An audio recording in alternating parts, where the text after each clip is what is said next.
住手！住手！给我上！嘴巴倒是挺硬，正好让我试试心理。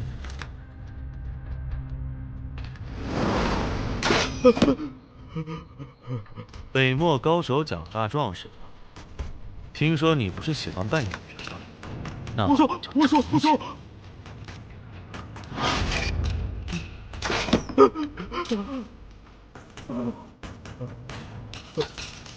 真是抱歉，多日不练，无法有些生疏。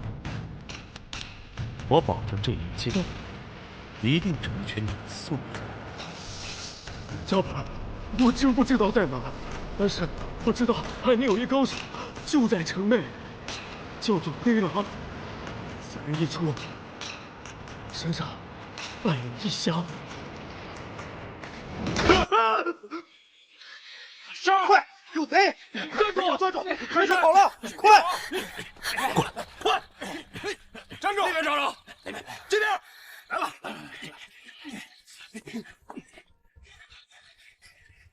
停！看见你了，出来！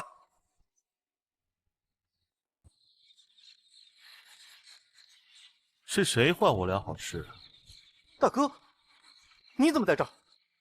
你别过来！这么明摆着的事，难道看不出来吗？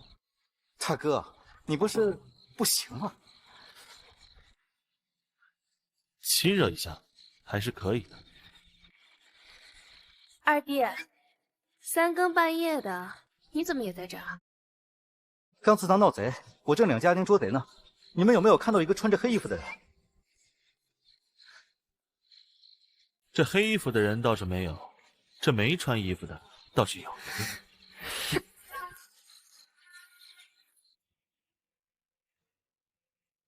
行了，还都愣着干嘛？别打扰我们俩了，一会儿贼给跑了。走。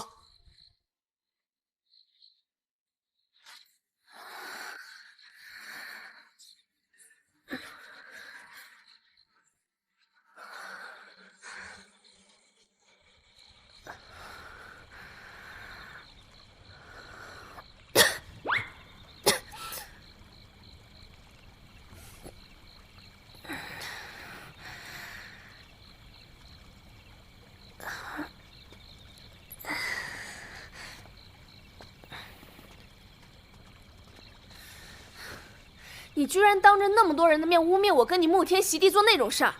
你不也当那么多人面说我不行吗？那是因为你不愿意跟我合作解决袁帕的事儿在先。反正我今晚救了你，已经够义气了，以后别再来烦我。哎，等等，明日老侯爷和夫人一定会找我训话，你得帮我。我若是不帮你的话，你难道想和我打一架吗？有的时候威胁一个人不一定要用武力啊。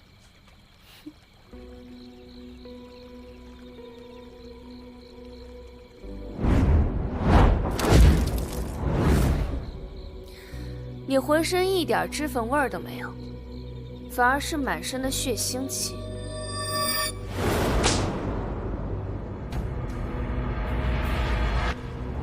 所以我猜测，你今夜去的一定不是青楼。你靴子上又沾了稻草，衣服上有火星烧过的小洞。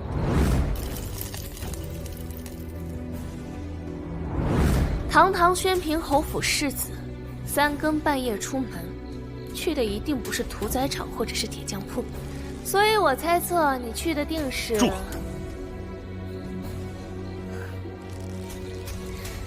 你每次动手之前都会像这样捻手指吧？难道没人教过你，知道的越多，死的就越快吗？我是圣上赐婚给你的夫人，灭口这招对我没用。放心，我对你毫无兴趣。只要你能让我在侯府太太平平过日子，我保证守口如瓶。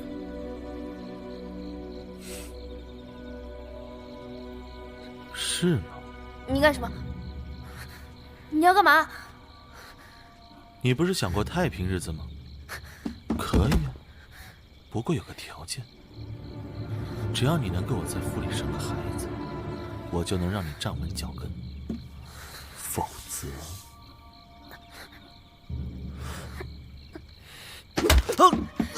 谁要给你生孩子？六七叔，你给我等着！岂有此理！听说大嫂昨夜在花园里演和，把侯府的脸都丢尽了。还好吧，夫妻间你情我愿的事儿，哪有你偷人怕丢脸啊？爹娘，你们看他，没有半点悔改之意。跪下！跪下可以，但请父亲给我一个理由。理由？侯府里我就是理由。侯爷息怒。听说你是未来的侯府夫人，我们也是真心为你好才给你立规矩的。你先跪下吧。昨晚的事儿又不是我自己一个人做的，凭什么只有我受罚？混账！做出如此不知廉耻之事，还好意思狡辩？哎呦，这有什么不好意思的？我和夫人琴瑟和鸣，不好吗？逆子！你们夫妻关起门来做什么事我都不管，可那花园是什么地方啊？他身为正妻，不但不规劝你，还跟他胡闹，成何体统？这常言道，嫁鸡随鸡，嫁狗随狗。静书出嫁从夫，遵的自然是三从四德的体统。本世子得妻如此，更是夫复何求？爹，二姨娘，你们更加应该加紧奖赏他。你们做出这种丑事，还有理了？弟妹说这种话也未免太过无知了。想当年我娘卧病在床，二姨娘不也陪着我爹去湖中荡舟，误入藕花深处，惊起一滩鸥鹭吗？你住口！怎么，这事儿二姨娘在船上做的，我和晋叔在山洞做不得了？放肆！混账的东西！我与你娘做过什么，也是你能多嘴的？爹，您老糊涂了吧？我娘在祠堂里供着呢。元清是有诰命的侯夫人，这么多年你一直管她叫姨娘，没有半分的敬重。一个不孝之子，也配做宣平侯府的世子？侯爷，您消消气，没事。这俗话说，长幼有序，嫡庶有别。这世子我不做谁做？混账的东西！你别以为成了家翅膀就硬了，信不信我告到圣上面前废了你？不信，你若是能在圣上面前废了我，你早就去了。侯爷，侯爷，侯爷，父亲，侯爷！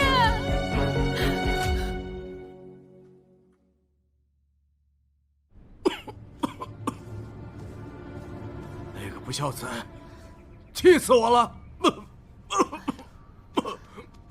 夫人，药来了。我来吧。下去吧。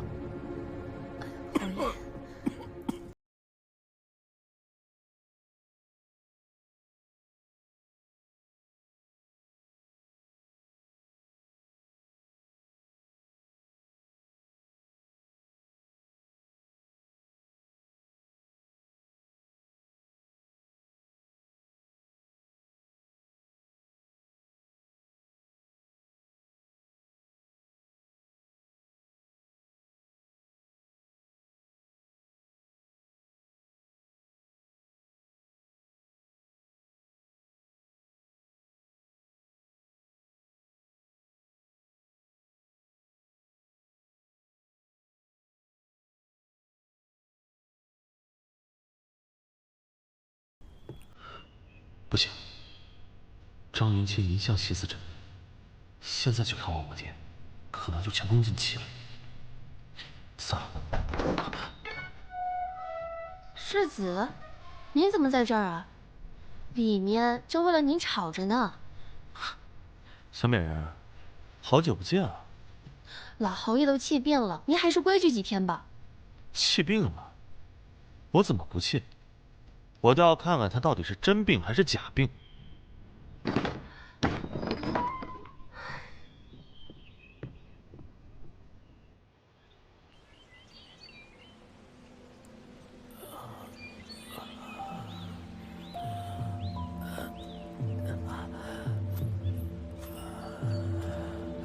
君夜，君夜，君夜，怎么了？你等我一下，我去给你找点吃的。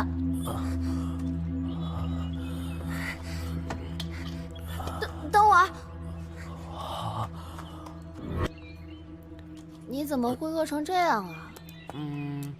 我刚从军营出来，想找我老大来着，结果老大没找到，还把自己给弄丢了。哎呀，别说了。哎，姑娘为何以黑纱遮面？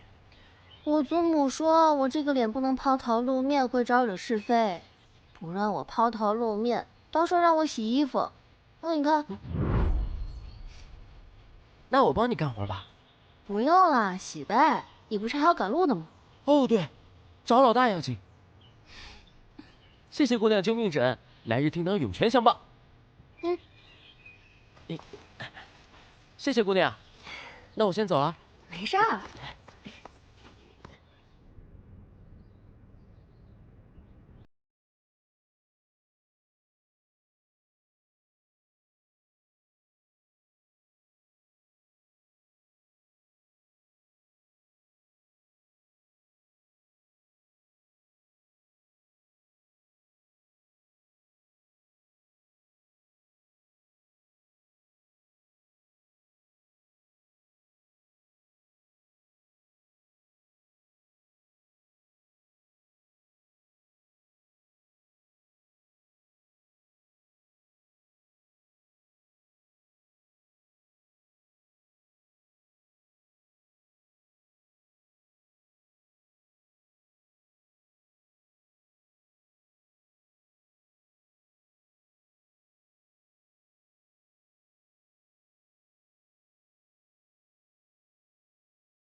我看你们就是不愿想让我见我爹吧？我娘顾及你的脸面不想说，可我却不怕告诉你，是爹自己不愿意见你。侯爷昏迷之前确实说过这话，我也不好违背他的意思。妍儿，你先回去吧。笑话，谁知道你这话是真是假？都别吵了。夫人，世子，老侯爷尚未清醒，府中人等暂且不要进去打扰。太医，我父亲他病如何？老侯爷本就有肺疾，吐血之后更是旧疾加重，另有中风之象，怕是气血逆行，伤了心脉。唉，看来是被气狠了。中风，那可是要命的病啊！这可如何是好？太医，你一定要想想办法。好的，我知道了。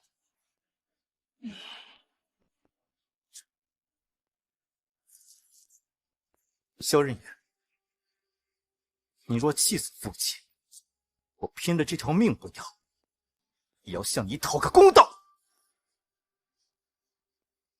相公，他虽然过分，但好歹是个世子，打不得。咱们还是上报宗正司，交给圣上裁决吧。你还不滚！你还嫌爹病得不够重，非要进去看他咽了气才甘心。来人啊，快把世子拉走，我看谁敢！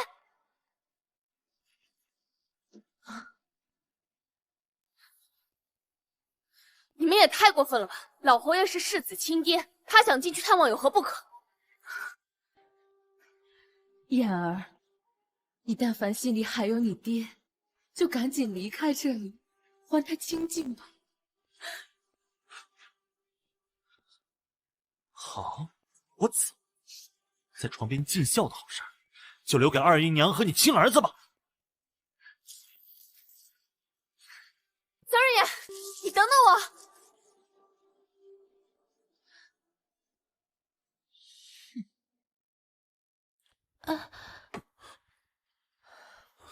大人，您让我找的司矿管事，暂时还未找到。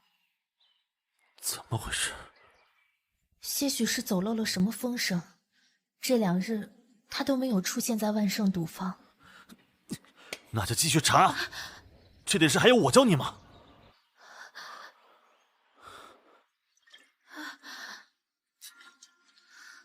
要是找不到人，就提头来见我。是。等一下，再给我倒点酒。大人，您喝的实在太多了，不要再喝了。少废话，倒酒。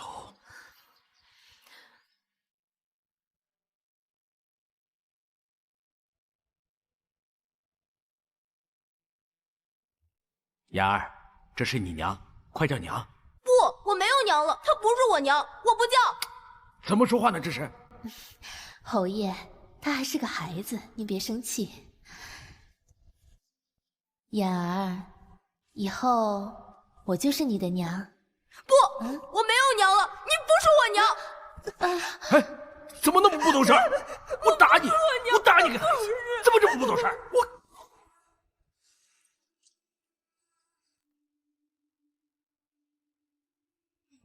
歌舞呢？美人呢？本世子今天要好好找找乐子。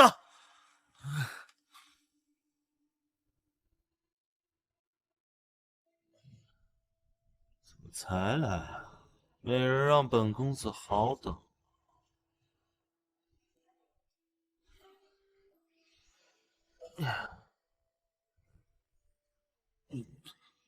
世子真是好雅兴。小美人，给本世子喝一个。萧日言，喝酒。好，来。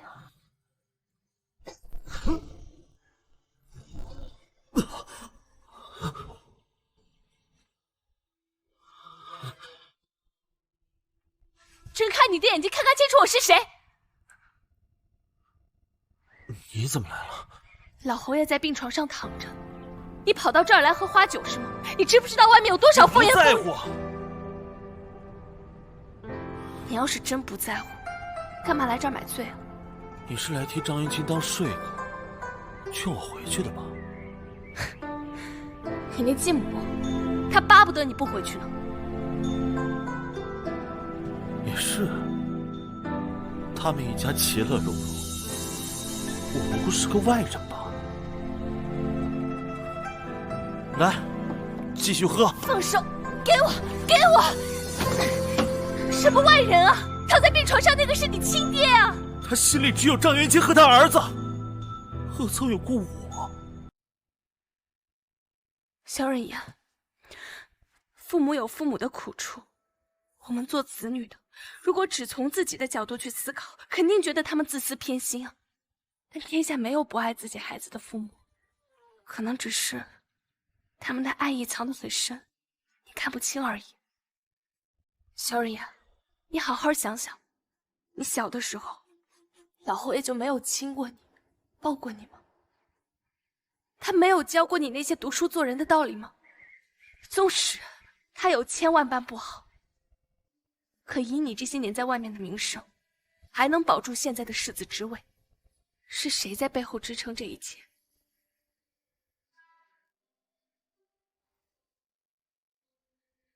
萧日言，到底是什么让你戴上伪装？我不得而知。但你看着侯爷晕倒时候急切的眼神，是不会骗人的。来试一下。这种眼神，孟寒娇没有，萧明没有，张元清更没有。真棒！只有你萧刃言有。萧刃言，你要知道，这侯府上上下下只有你是真心关心侯爷。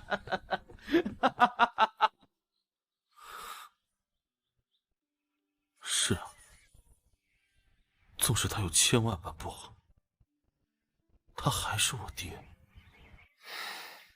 想通了？走，我们回家。走。夫人，我有点头痛。你该不会真喝多了吧？怎么办？要么夫人，你背我吧。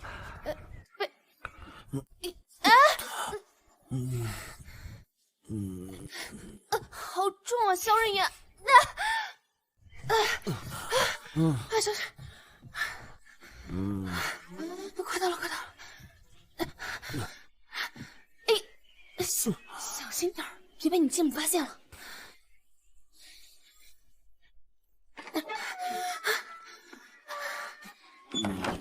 这个萧刃言真的是口是心非，明明很关心老侯爷的安危，非要整出一副不孝的样子。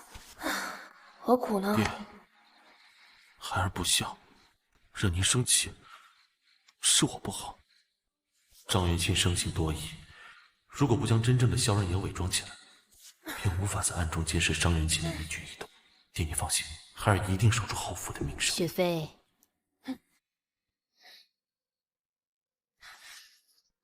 老侯爷的药熬得怎么样了？已经吩咐下去了。好，记住，一定要按照我给你的药方熬制，老侯爷的病才能好。是夫人。我去看看侯爷情况，你先下去吧，不要让任何人打扰。是。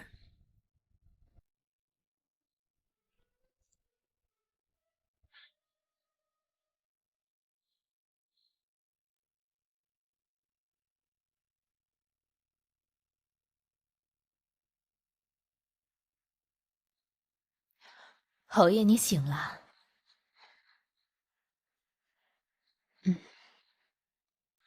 来，喝点水。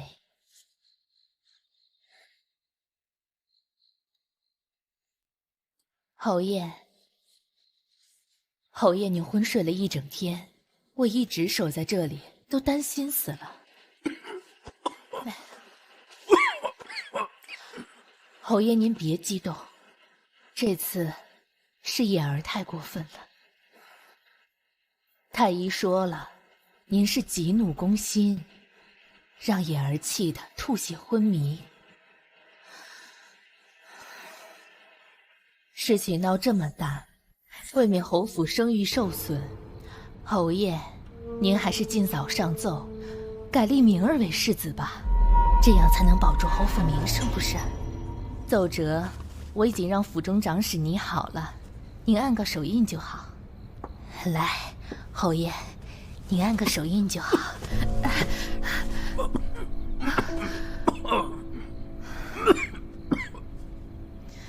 都这个时候了，你还护着你那个不成器的蠢儿子？你在这儿病着，他去青楼喝花酒，这种下三滥的货色，明儿哪点不比他强？他凭什么占着世子之位？老东西！实话告诉你，今天这手印，你非按不可。我按，快给我按！按了手边，我明儿就是世子了。那个萧任，不就是那个贱人的儿子吗？凭什么让我的明儿给他做背景？给我按！你个老不死的东西！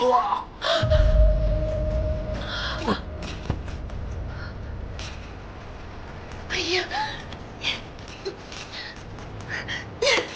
该死！好好的走着，就这么毁了。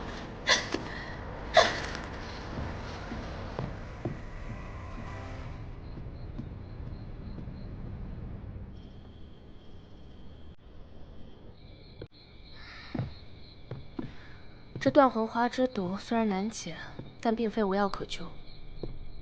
我定要找出这下毒之人。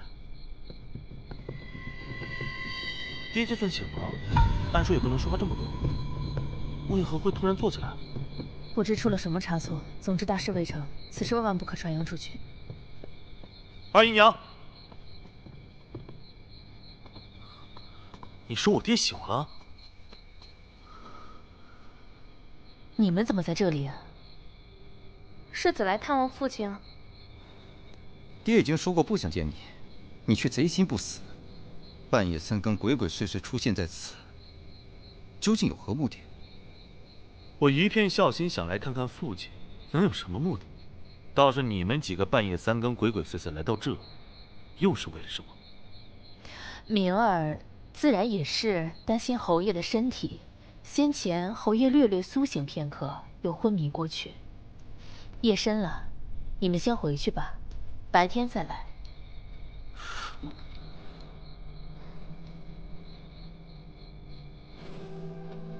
站住！脚上有血，干什么了？这血不会是侯爷的吧？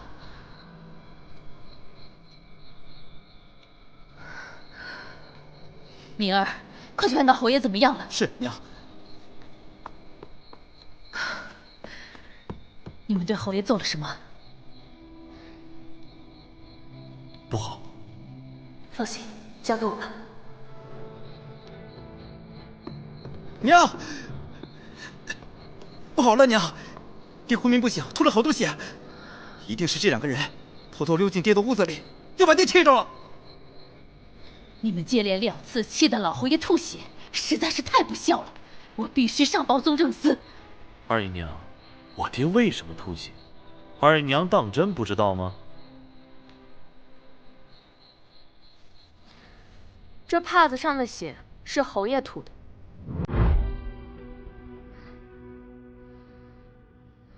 我知道，他一直替他的儿子盯着我的世子之位。可是他有点太迫不及待了。这个女人如此狠毒，我爹当初真是瞎了眼了。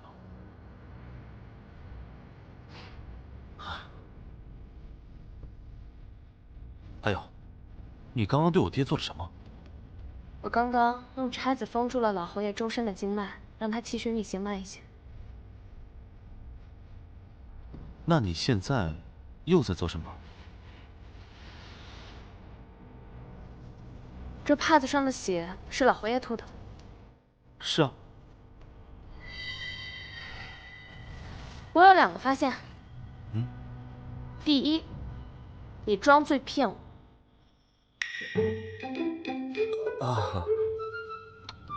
其实我刚刚是有点醉了，但是我后来就清醒了。我不是故意的。第二，这帕子上的血发黑，还有一种奇怪的气味，闻起来特别像是一种北漠特有的毒药——断魂花。断魂花。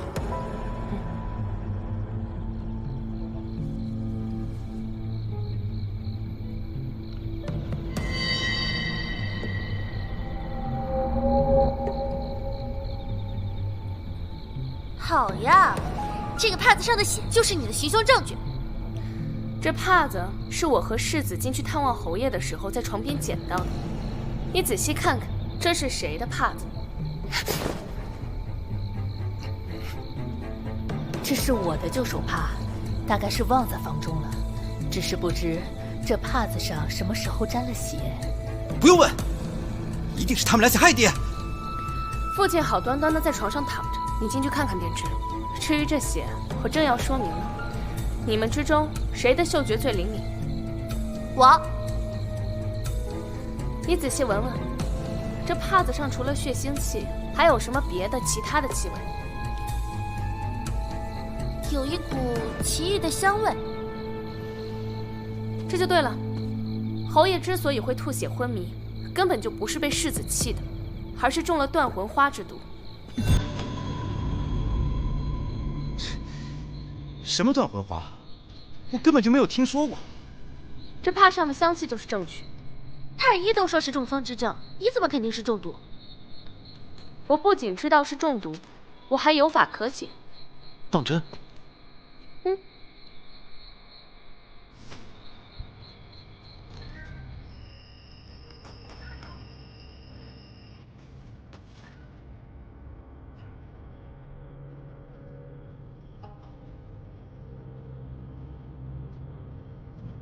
宣平侯脉象急火攻心，气血分明，何来中毒之说？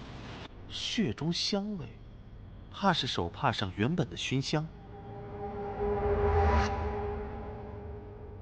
静书，你年纪轻轻，未出阁前又是大家闺秀，哪里懂得什么毒药？还不快向太医道歉！太医医术精湛，使令静书敬佩。医之道博大精深，世子夫人日后万万不可妄言呐。但医治灵病胜于临敌，太医如此墨守成规，不辨真伪，要是上了战场，可是要吃败仗的。岂有此理！太医对药物或许了如指掌，可对这北漠独有的断魂花，又了解几分呢？太医都不知道了，难不成你知道？这断魂花产自北漠，冬季开花，气味独特。根据医书记载，将其晒干，碾成粉末给人服下，不出一段时日，便会咳嗽不止，继而吐血昏迷。我爹之前确实有此症状，这老侯爷咳嗽，明明是寒气入体引发的肺结。这断魂花之所以能害人于无形，就是因为中毒症状与中风极为相似，无易被察觉。要是再像这样按照表征治疗下去，持续一段时日，便会性命不保。你口口声声说侯爷中毒，又说你能救他，那就快把解药拿出来吧。我没有解药。哼，我看你根本就是一派胡言，想掩饰自己潜入我爹房内图谋不轨的事实。请问太医，可有针灸的金针？当然有。我虽然没有解药，但可以施针为父亲驱毒。我学医30年，从未听过什么扎针驱毒之法。这大千世界无奇不有，我爹吃了这么久太医的药都没好，不如让静书扎针试试。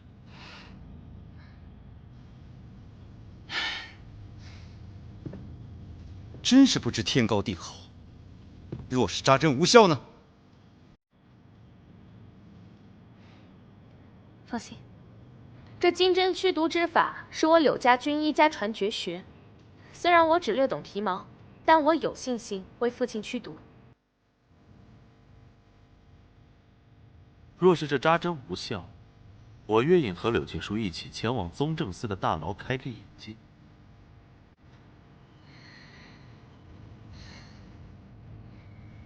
娘，真的就让他们这么胡来吗？你难道不想让爹把病给治好吗？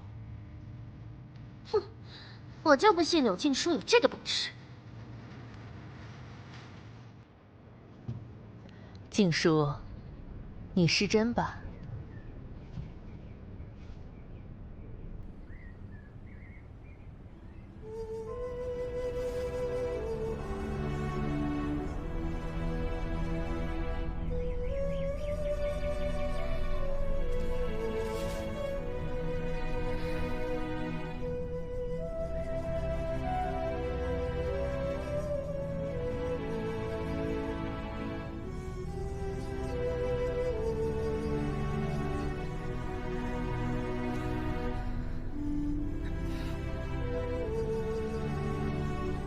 针手法如此娴熟，莫非他说的都是真的？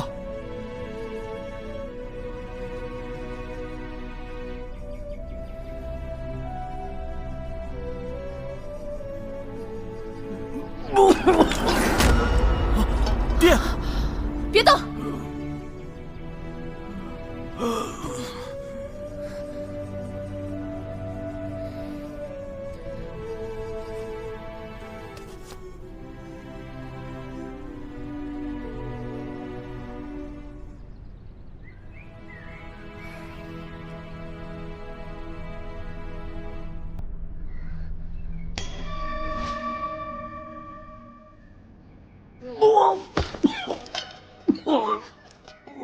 爹，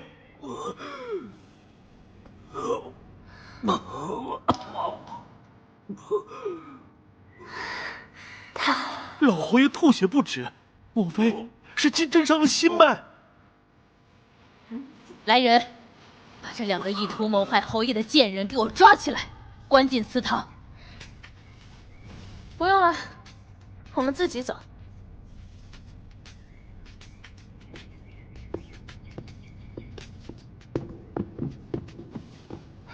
爹，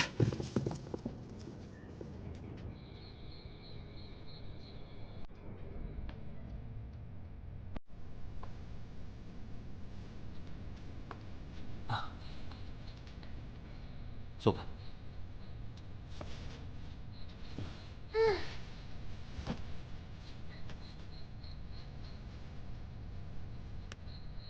你先跑吧。为什么？这张元清把我们关在这祠堂里，不知道又要耍什么阴谋，也有些功夫在身上，不如先回娘家避避风头。你放心吧，侯爷过几天就会痊愈的。你确定？嗯，可他吐血都吐成那样了。你没发现侯爷吐出来的血是鲜红色的吗？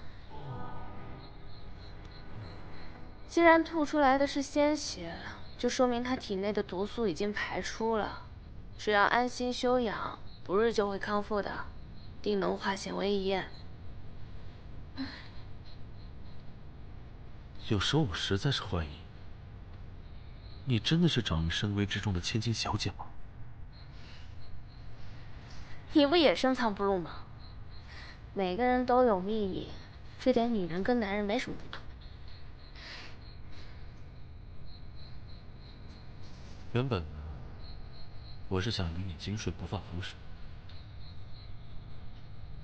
但是现在我倒是对你的秘密更感兴趣了。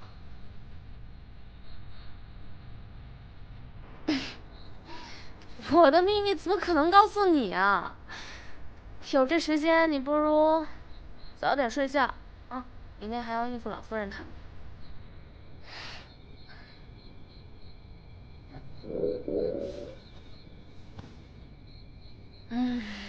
你饿了？等着。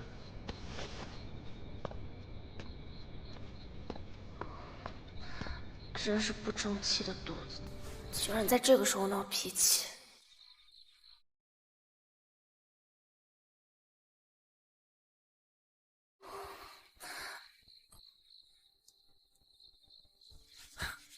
给。这是敬祖宗的，而且我太胖了，正好我减肥了。我们就是祖宗保护的后人啊。况且，他们又怎么忍心会看着我们挨饿呢？很小的时候，我娘总是开玩笑跟我说以后要给我娶一个胖媳妇儿。她要是还在的话，一定会让你多吃点的。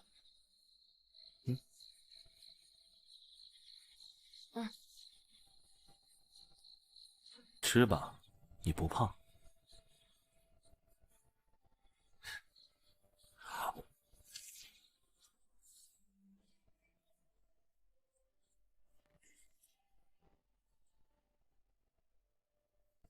看，流星！哇，好美啊！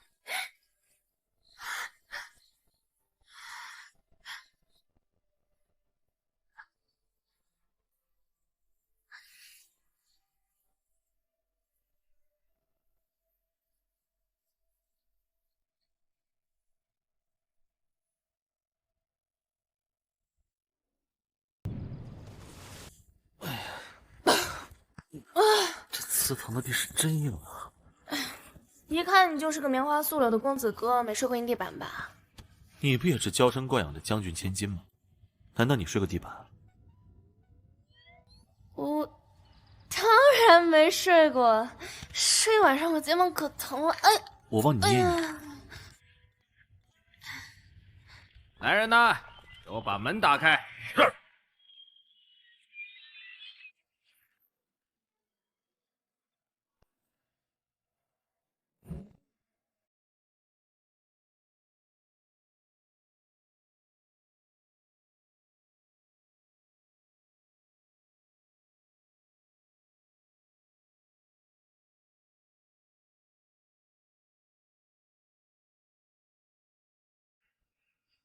柳敬书，你擅自替宣平侯施针，致使侯爷命悬一线，大逆不道，罪无可赦。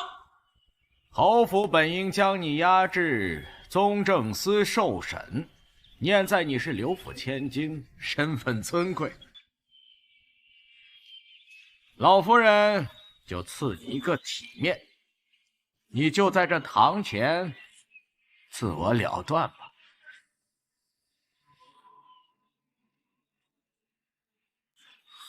有我在，谁敢动世子夫人？燕儿，这个女人大害了你爹，你还要护着她吗？就是，依我看，就应该把她关进宗正司，大刑伺候。娘，你就是太善良了。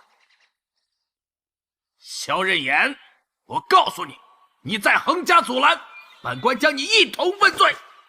该管的人是你吧？这里是宣平侯府，不是太师府，也轮不到你来说话。燕儿，你怎么能对孟太师如此不敬？你是被这个女人迷了心了吗？你们还愣着干什么？还不快把世子拉开！滚开！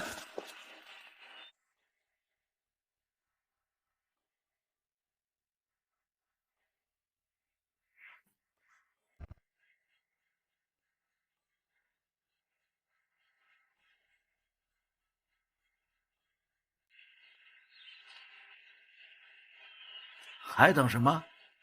你躲不过去的，不动是吧？那我替你动！谁敢动手，我就杀了他！放手！你要造反吗？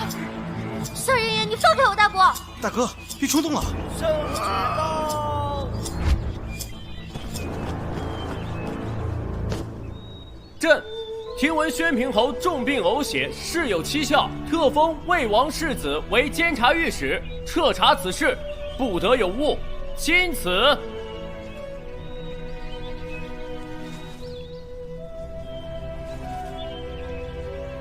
这是怎么回事？你说呢？这个张元清果然不是省油的灯，看来只能找帮手了。小辉，一定要帮我把信送给魏红河。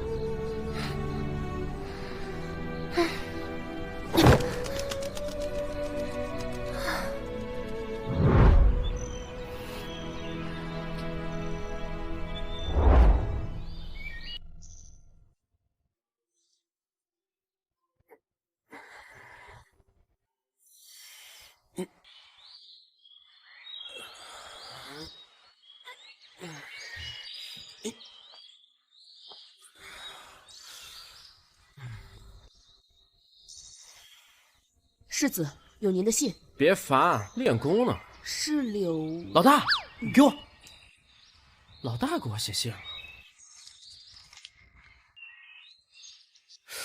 老大竟然嫁给了萧世子，难怪我找不到他。不行，我要去救他。见过。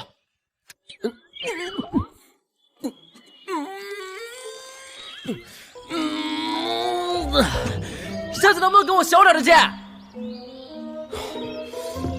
真是。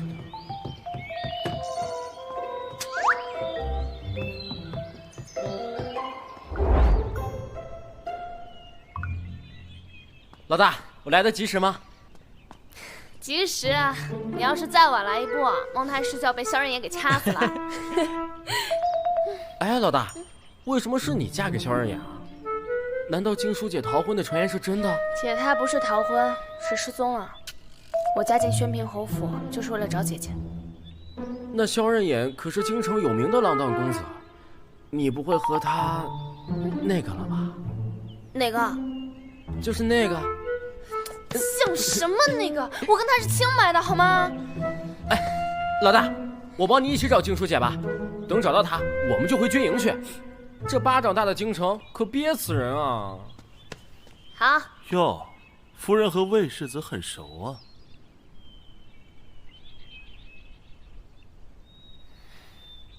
魏世子曾经在我父亲麾下效力，所以我认识他。萧世子，这阵子要在府上叨扰了。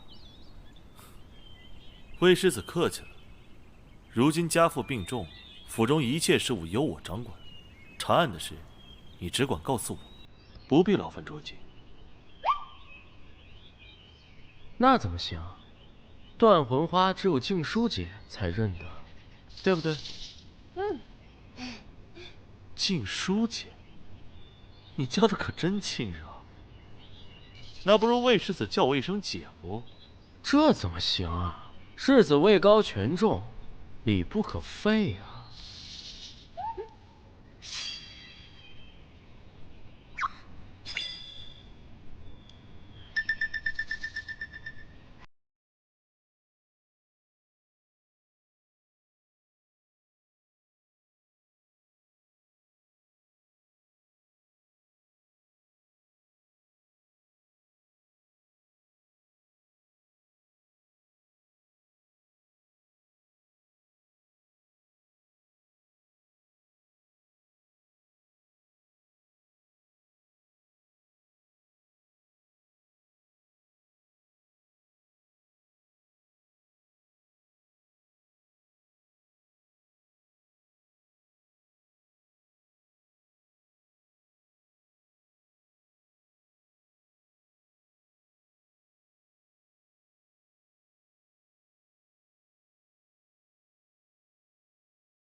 这个张元清又要搞什么鬼？如今确定老侯爷是中了断魂花毒，那还有救吗？多亏了世子夫人施针逼毒，让侯爷及时吐尽了毒血。如今侯爷性命无忧，只是病去如抽丝，还得静养些时日才能苏醒。谢天谢地。静书，多亏魏御史查清了来龙去脉，是我错怪你了，你可别怨我。静书明白，母亲是因为过分担忧父亲，才会关心则乱，不必介怀。夫人，不好了，侯爷投井了。什么？唉，一定是找到真凶的消息传出去了。红叶那丫头畏罪自尽。你们先前根本就不相信侯爷中毒，为何魏御史一来，你们便怀疑红叶，去他房间里翻找？那是因为奴婢知道一个秘密。什么秘密？一日，我经过老爷房间，听到争吵声，走过去一看，竟是……是什么？快说！奴婢看到老爷强行霸占红叶。难怪侯爷的身体一过年就一落千丈，原来是那个死丫头下的毒。我爹虽立案事务，却也不至于强迫一个丫鬟。那个红叶多半是一个替死鬼。常言道，有其父必有其子。世子风流成性，侯爷这么做，也不是没有可能。你说什么？哎，行了，你们俩没有觉得那个张雪飞很可疑吗？这断魂花产自北漠，张雪飞就是一个婢女，她哪有那么大本事能这么轻易弄来？张雪飞是张元清的心腹，她可以，张元清更可以。的确，张元清嫌疑最大。毕竟那晚他是怎么逼迫侯爷的，咱们在床底下可是听得一清二楚。什么？你们在床底下偷听？你们还干什么了？我们夫妻之间做什么，与你何干？呀！我们俩除了偷听什么都没干，好吗？而且，据张雪飞所说，这毒药是红叶过年回老家的时候弄来的。这样吧，你去一趟红叶老家。好，我这就去找侯府长室，问清楚红叶家住何处。你一定要调查清楚啊！如果他真的是张元清的替死鬼的话，那红叶老家一定会有线索。我查案，你放心。好样的！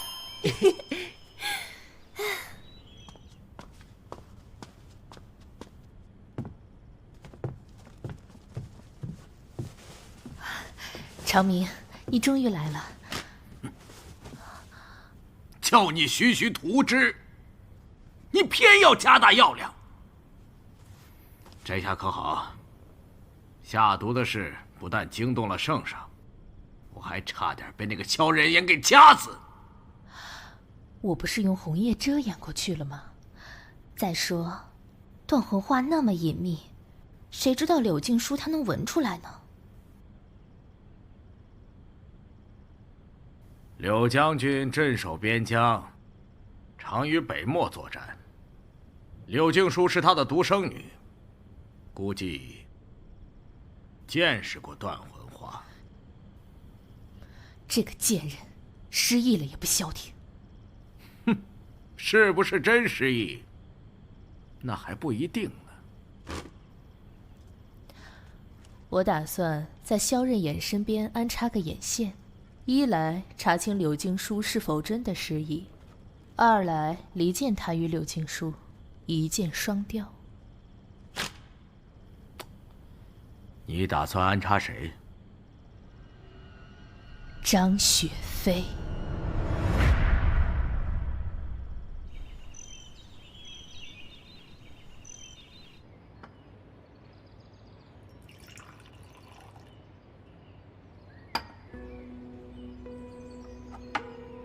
雪飞，你过来。夫人有何吩咐？我瞧着萧人眼平日里跟你眉来眼去，对你有几分意思，我让他给你个名分。夫人万万使不得。雪飞，你跟了我这么多年，2个月没来月事了，当真以为能瞒得过我吗？夫人饶命！傻孩子，我怎么会怪你呢？人眼不能生育，无法为侯府添丁。你腹中的孩子正好缺个父亲，把你配给人眼，岂不一举多得？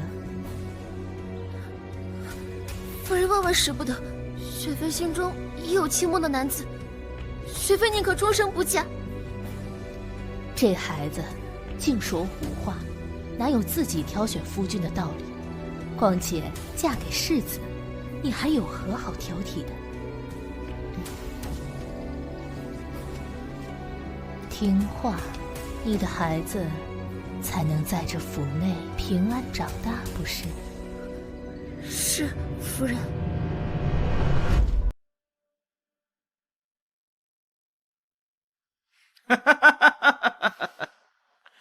好啊，这个好啊！你这个不是一箭双雕啊，你这个是一箭3雕啊！二爷，我怀的可是你的亲骨肉。我萧明一身正气，怎么能有私生子呢？这事儿别说你，就是孟寒娇那母老虎能放过我？二爷，我们在一起这么多年，我从未求过什么名分，只希望能默默的与你相守一生。如今老夫人让我另嫁他人，我宁愿一死。哎，老祖宗看着呢，别搞得我见死不救似的。二爷，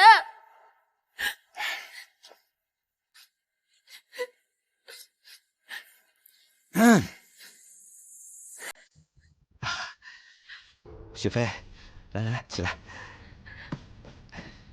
雪飞，别哭了。雪飞，你看，反正大哥呢也不能人道，你就先在那待着，等日后我事业有成，我再把你给要回来。那孩子生在长房，那可是嫡长子啊！你不为自己，也该为咱们孩子考虑吧？只要这事儿你不说出去，日后你要什么，我都答应你。啊！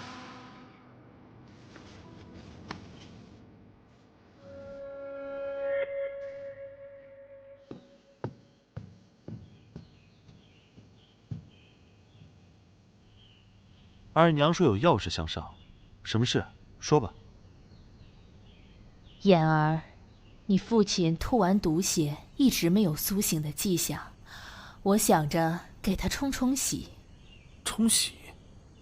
二姨娘打算怎么给我爹冲喜？你觉得张雪飞这丫头怎么样？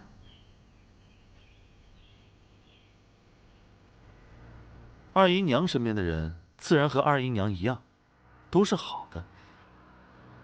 雪飞聪明乖巧，长相也漂亮，这次能抓到下毒的真凶，她也功不可没。把她送去你房里做个妾，不算委屈你吧？二姨娘说笑，这丫头这么好，我可配不上，这不如就送给二弟吧。二弟也是爹生的，自然也能给爹冲喜。我问过雪飞了，她更中意你。再说明儿那媳妇你也知道，毒性极强。这弟妹毒性强不强我不知道，但是静书毒性可不小。不如这样吧，二姨娘亲自问问静书如何？也好。雪飞，你去把静书叫来。是。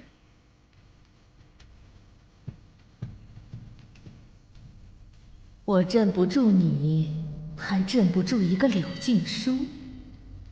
柳静书，考验我们默契的时候到了。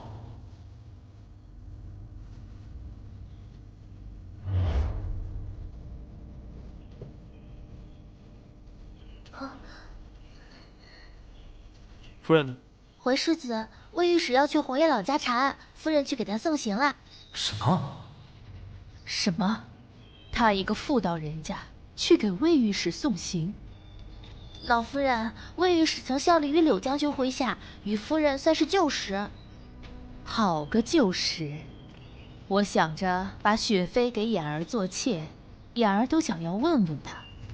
他倒好，去给一个大男人送行，也不知会眼儿一声。既然他擅自做主，我也不必客气，这事就这么定下来了。啊！哼！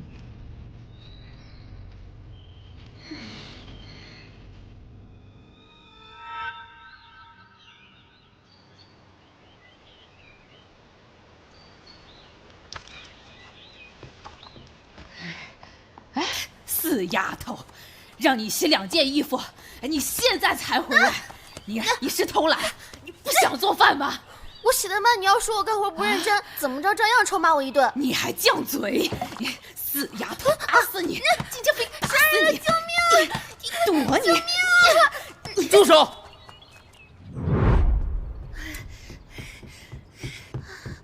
不好了，夫人。怎么了？哎呀，老夫人趁你不在，把张雪飞给了世子做妾。他不会同意的。不啊，他已经同意了。不可能，肯定是你弄错了。真的，我都看见他俩在后花园赏花呢，亲密的很。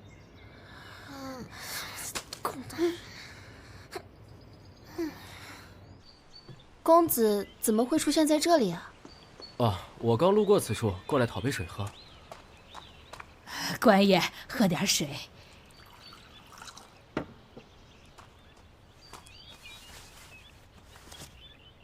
这是御史令牌，你要是再敢折磨这姑娘，我就送你去见官。就算她是你的亲孙女，你也照样要挨板子。听明白了没有？听明白了，以后不敢了。这令牌给你，以后她再欺负你啊，你就送她去报官。这么贵重的东西，真的可以给我吗？我敢把这个送给你，心里自然有数。那，多谢公子。举手之劳，不足挂齿。姑娘可知红叶家怎么走？姑娘不认识红叶家吗？她是李家村人，与你差不多年纪。我近日生了一场大病，很多事儿都不记得了。什么？你失忆了？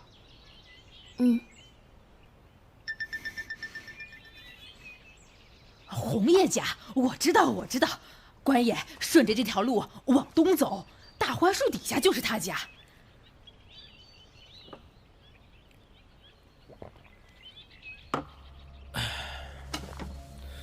好，你可不许再欺负他。不敢。我走了。公子慢走。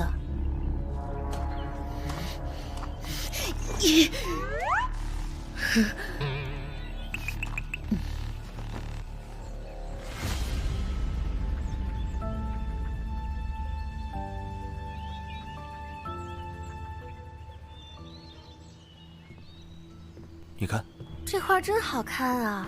再好看也比不过小美人你好看啊！哎呦，世子你画，这不是萧世子吗？还有萧世子啊，赏花呢。魏御史来了。张雪飞拜见魏御史。你就回去吧，我有话跟他说。是。你们何时这么亲密了？在你去红叶老家的时候，我纳她为妾。你这个混蛋！你敢打我！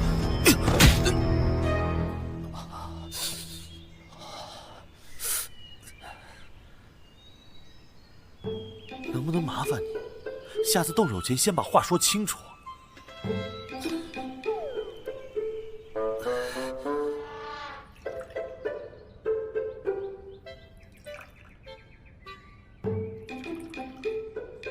来，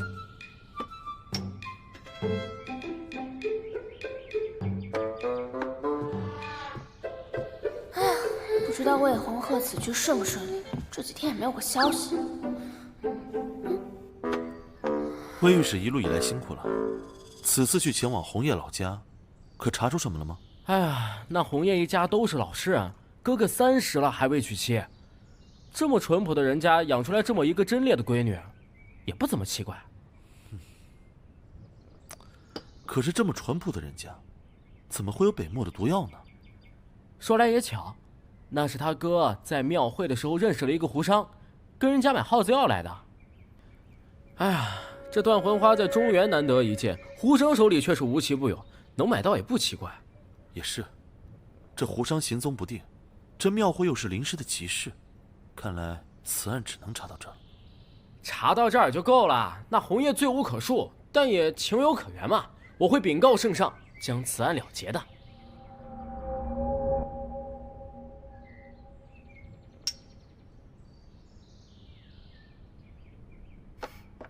妾身与红叶共事多年，真没想到他能做出这样的事情来。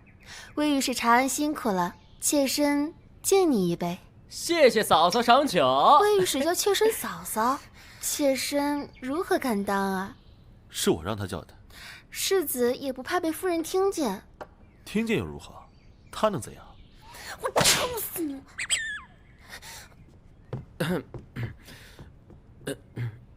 我该走了，还得回去复命呢。行，我送你。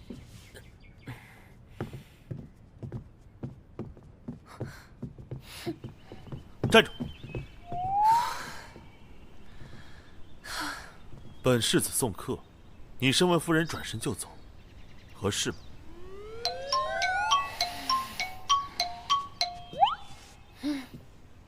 夫人只是没有看见下官，世子为这点小事动气，让我如何过下去？诸位，请留步，在下告辞。魏御史慢走。这段时间你伺候的也辛苦了，先回房休息去吧。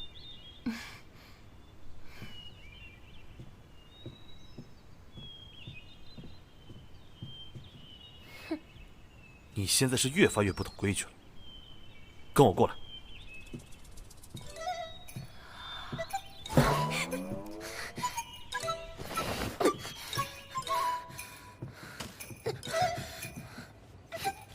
昨天就知道张学飞，就知道张学飞。方才你是不是在外面偷听了？魏红鹤说的消息，我们刚才只对张雪飞说了一半。红玉的哥哥确实30岁没有提亲，但是最近突然要娶亲，而且聘礼还很丰厚。这笔横财就是红玉的卖命钱，你猜是谁给的？我没你那么多鬼心思，我猜不到。明早你去请安的时候，你注意一下姨娘的脸色，一定是如释重负，满面红光。哦，现在你知道我为什么要答应纳妾了吧？我知道啊，因为她长得好看。等等，你干嘛？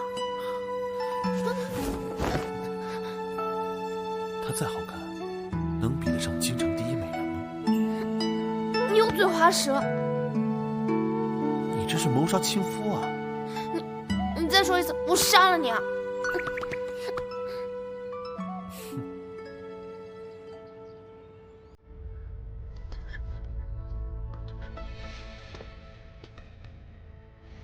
魏御史说，这案子就这样结了。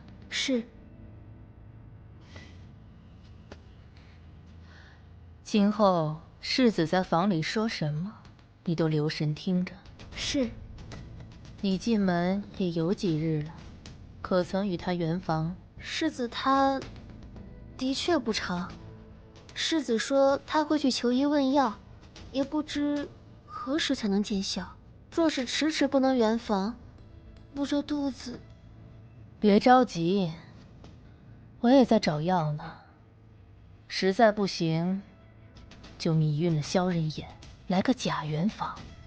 等你生下肚子里的孩子，我便扶你做平妻，与柳静书平起平坐。谢夫人。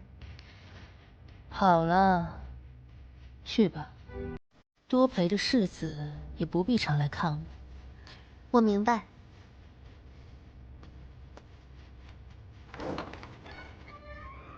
柳静书，上次让你跑了，这次你就没那么幸运。我杀了你，我就是爹，我就是爹！穆寒江，你干什么？放开我！回母亲，我的身体已经好了，只是之前的事模模糊糊记不清楚而已。而且府中也请过大夫了，说是安心静养就好，药就不必吃了。这个贱人失忆了也不消停。哼，是不是真失忆？那还不一定。求佛祖保佑，心想事成。解决了柳静书，下一个就是你了，萧人眼。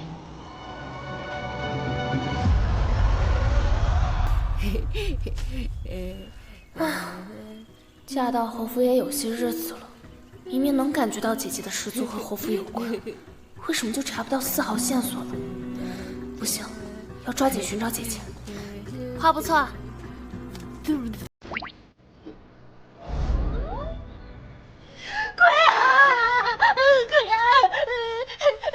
什么鬼啊？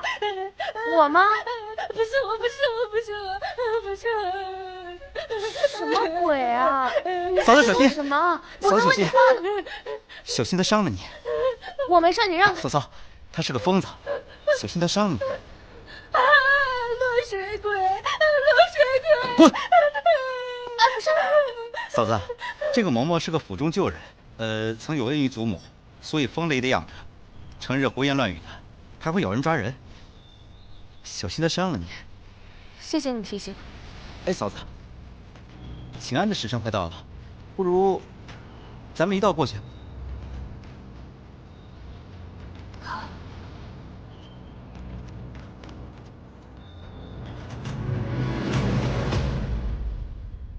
如今你们父亲病重，我每日忙着。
哎，大嫂，你个儿高，我这边够不着，你过来打扫吧。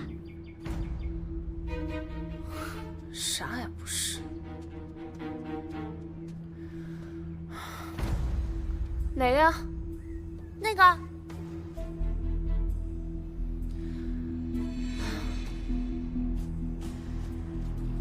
世子，不好了！怎么了？姐姐和二夫人正在祠堂里准备大祭，听说正闹得不可开交呢。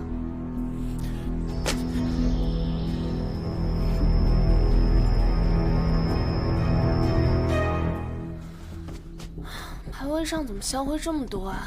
也不知道是怎么弄上去的。啊！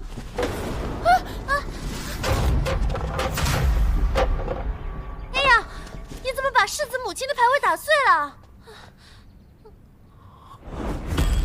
娘，娘，萧二爷，我真的不是故意的。你先前一口一个世子夫人、长房长媳，自恃身份骄横霸道，我都忍了。可你居然摔碎世子生母的牌位，柳静书，你未免太过分。娘，嫂子或许只是无心之失。无心之失都能把先后夫人的牌位摔碎，那要是有心，岂不是要烧了祠堂？是孟寒娇说牌位脏了，我才去擦牌位的。你自己亲婆母的牌位脏了，你看不见？我好心提醒你倒是错了，冒冒失失摔碎牌位的人可是你。好，牌位确实是在我手里摔碎的，我认栽。你们要怎么罚我？说吧。你这是什么态度？你们大婚当日，妍儿特地请出牌位，先拜牌位，再拜活人。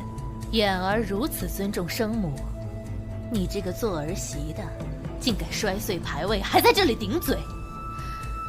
妍儿，你但凡有点孝心，就该休了他。我怎么跟母亲尽孝，不需要二姨娘来指教。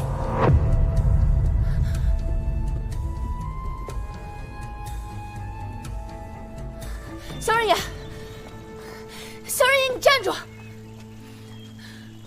我真的是被人陷害的，你用脚趾头想想都知道，我是那种会没心没肺到弄坏你母亲牌位的人吗？抱歉，我现在没心情跟你说话。好，就算他是我弄坏的，那我帮你修好行吗？修？你怎么修？那可是我亲手做的。萧人言，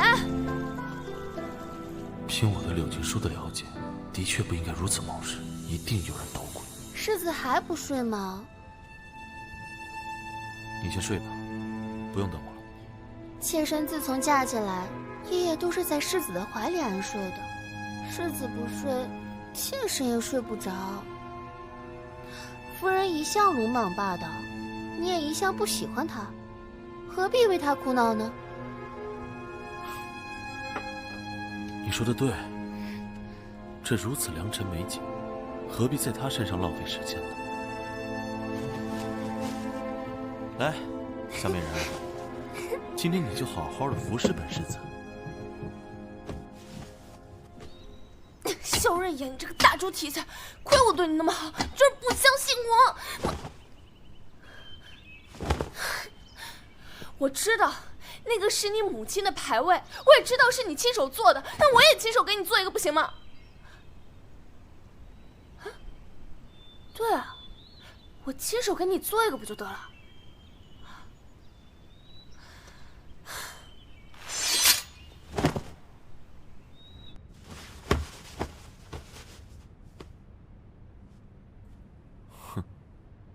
还夜夜都想和我入睡，做梦吧你！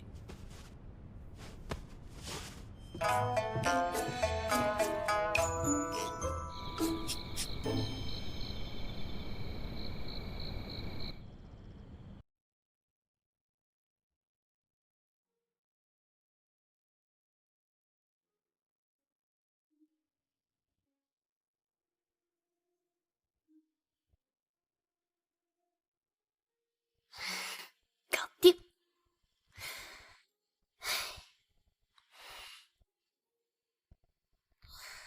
夫人，您虽然过世已久，但是萧刃眼，他一直把您放在心上，从未忘记过。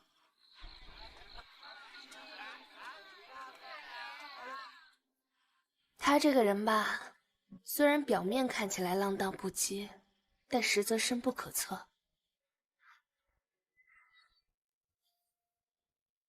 我觉得他的身上一定背负着很大很大的秘密。虽然我不知道那是什么，我也不知道他在做什么，但是我希望您在天之灵一定要保佑他平平安安的。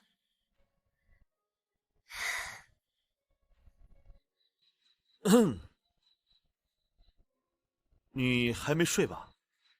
你别生气了。白日里是我语气不对，但是我没有不相信你啊。我气的无非是你擅自做主，参加侯府大祭，你说你也不留一个心眼。要是我不在家，你被人欺负了该怎么办？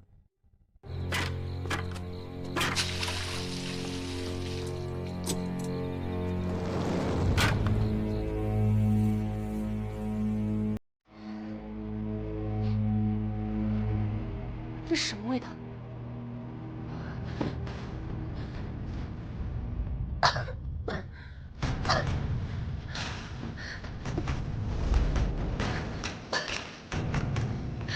来人啊！牌位！来人啊！血味。了，行了，我错了还不行吗？我不应该冲你乱发脾气，你最善良、最温柔大度了啊！刘静书，刘静书，不会睡了吧？出水了！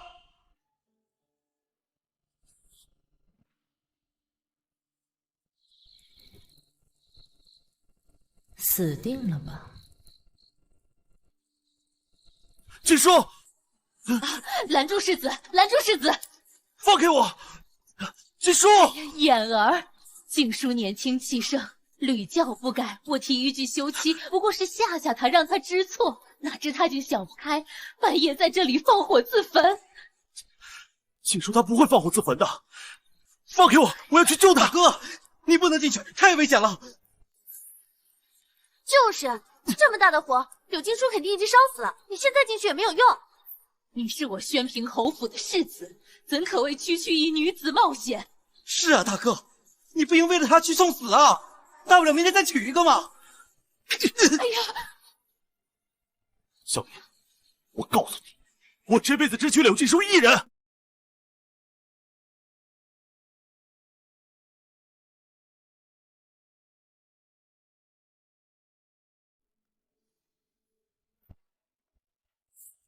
柳静书，刘静书，刘静书，你在哪里啊？我在这儿。静书，你别害怕，快跟我走。来，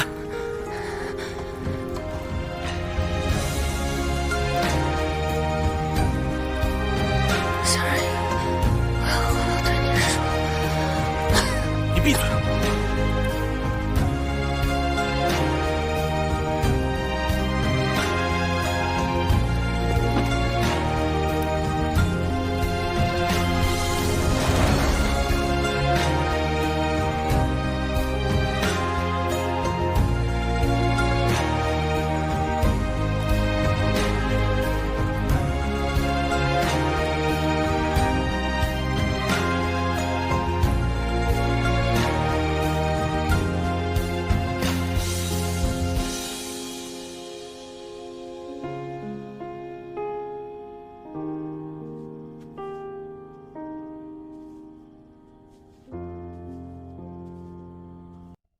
你醒了。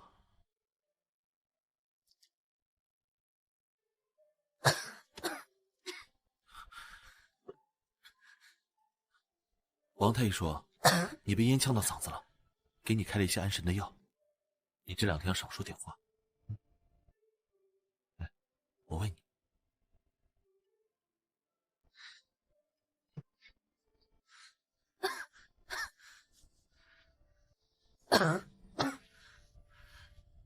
你是在找牌位吗？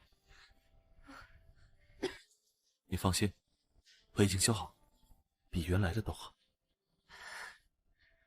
来，喝点蜜水。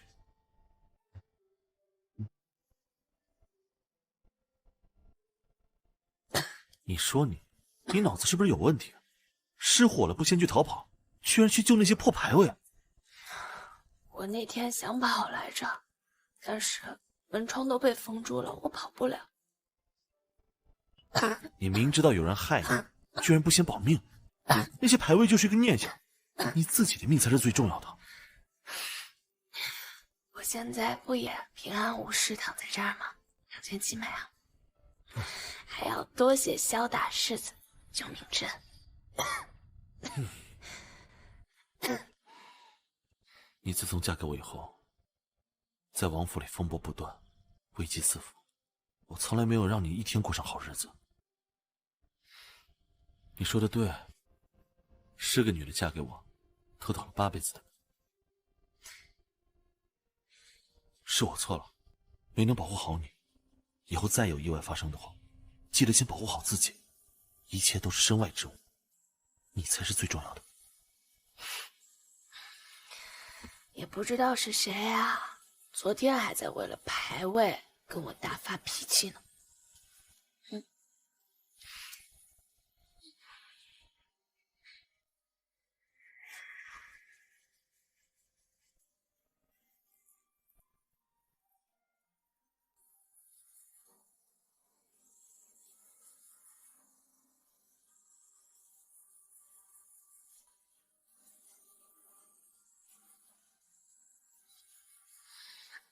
你记住，在我心里，没有什么比你更重要的了。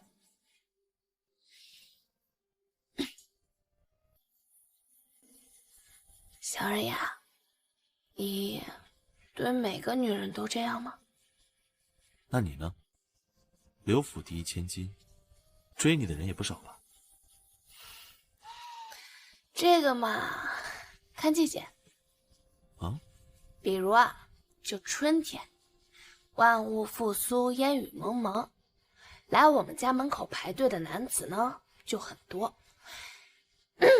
再比如啊，这夏日，烈日炎炎，风云躁动，来我们家门口排队的男子就更多了。我瞎说的你都信？你是傻子呀？我是去给你拿润喉药。本世子这么厉害，你也有婚约在身，谁还会追你？哎，你还没回答我问题呢。你对每个女人都这样吗？只有你，你信吗？信。我们萧大世子虽然表面看起来花心，但心里其实傲气着呢，才不屑于撒谎。